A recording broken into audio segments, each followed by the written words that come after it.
sea… Sí, inicialmente nos lo robamos con el primer caso que les mostré, robamos el rituximab que era para los linfomas, Sí, ¿no? claro.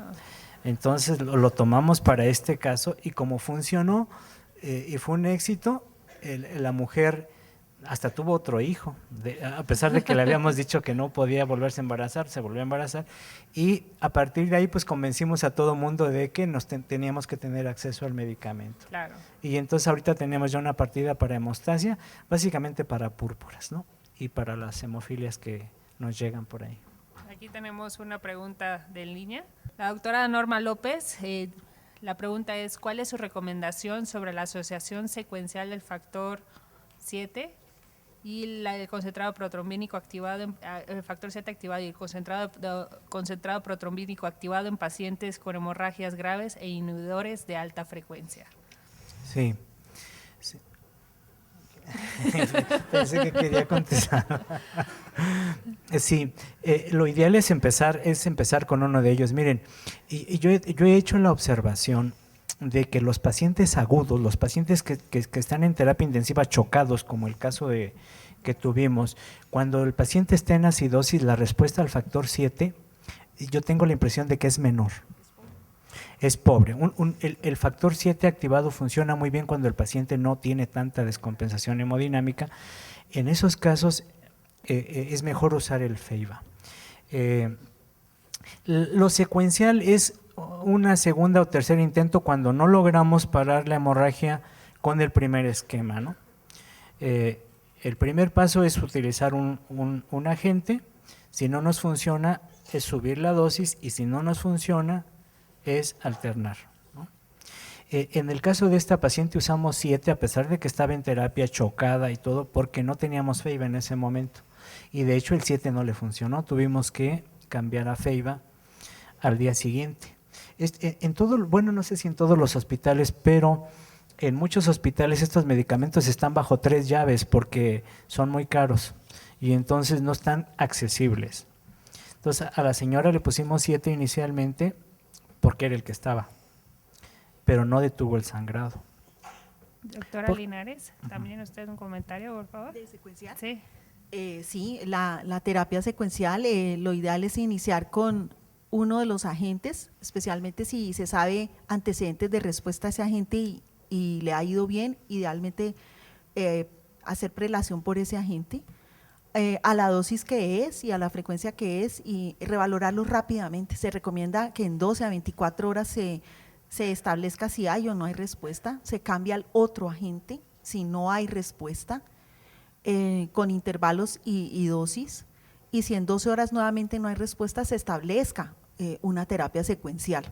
Hay como varias opciones. Una es que se ponga, por ejemplo, el concentrado de complejo protrombínico y 2 y 4 horas después se ponen las 2 dosis de 7 y a las 8 o 12 horas vuelva y se ponga la dosis del concentrado. Otra es solo cada 12 horas el concentrado y un poco más seguidas aquí las dosis del factor 7 recombinante. Pero lo que es importante es que las dosis del complejo protrombínico ahí no van a ser de 100 por kilo cada 12, se recomienda dosis alrededor de 50 a 80 por kilo, y el uso del 7 en dosis de 90. Entonces hay un artículo muy lindo de un algoritmo en donde establecen un poco como las dos opciones de cómo poner esa terapia, porque es secuencial, pero también están en simultánea. Entonces, eso es lo que puedo yo como decir. Muchas gracias. No sé si dentro del público tengamos alguna pregunta, ¿no? Aprovechen a los expertos, los tienen aquí. ¿Nada? Cuando uno lee el consenso español, los españoles son muy sinceros diciendo nosotros vamos a hacer todas estas recomendaciones, en el contexto de ensayos clínicos usamos el 7 recombinante en esquema de profilaxis, pero ellos no tienen indicación en su sistema de salud y en sus registros sanitarios para usar el 7 recombinante en profilaxis.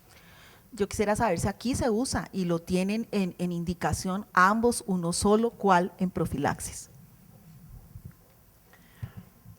Sí, tenemos una ventaja, Adriana. Las instituciones de salud nos limitan un poco el acceso por el costo, pero una vez que lo tenemos al acceso, el criterio es del médico. Ahorita tenemos una casuística en México, que es lo que voy a presentar en Cancún el viernes, de 22 niños en profilaxis con los dos, con uno u otro. Lo que nos da la idea pues de que es básicamente una indicación del médico y a veces dialogar con las autoridades, porque no es fácil que, vamos, no entienden por qué se le pone un medicamento a un paciente que no tiene el evento de interés, ¿no? Es decir, si no está sangrando, ¿para qué se lo pones? Y es una luchadera con ellos, sobre todo si son cirujanos, no entienden. Pero lo hacemos. Entonces en México tenemos 20 y tantos casos ya, niños, bueno, uno que otro adulto, pero la mayoría son niños. Sabemos que los plasmas y los críos pues prácticamente han caído como en desuso. Sin embargo, tenemos todavía lugares donde todavía se utiliza.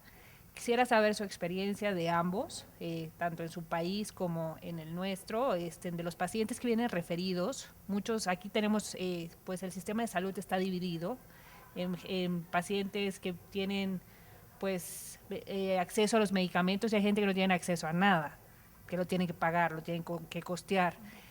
No sé si en su país ocurra lo mismo y si se siguen utilizando estos productos. Voy a responderles un poco rápidamente, pero me toca poner un poco el contexto de mi país. Colombia tiene un sistema general de seguridad social en donde en teoría todos los colombianos estamos asegurados. Entonces yo estoy asegurada porque soy una persona que tiene un empleo fijo y 28% de mi sueldo va a la seguridad social. Una parte va a la salud y otra parte va para mi pensión de retiro. Hay gente pobre, la señora que hace aseo, la que está en la calle, el vendedor ambulante, que no tienen un patrono y un empleador. Entonces esas personas están afiliadas a un sistema que se llama subsidiado. El mío se llama el sistema contributivo, yo contribuyo a él. Del sistema contributivo sale un dinero para soportar el sistema subsidiado. Y hoy en día ambos sistemas ya igualaron los planes de beneficios, de tal manera que una persona pobre de solemnidad de mi país está cubierta por el Sistema General de Seguridad Social. El factor 8 y el factor 9 están dentro de los planes de beneficios, no están las enfermedades necesariamente, es más por medicamentos o procedimientos. Entonces el factor 8 y el 9 están dentro del plan de beneficios, tanto para el contributivo como para el subsidiado. Entonces, en teoría en mi país no debería darse ni plasma ni críos para una persona que tenga diagnóstico de hemofilia porque está cubierta por el Sistema General de Seguridad Social. Acabamos de hacer un registro que está manejado por el Estado y creo que no salieron sino 2 o 3 pacientes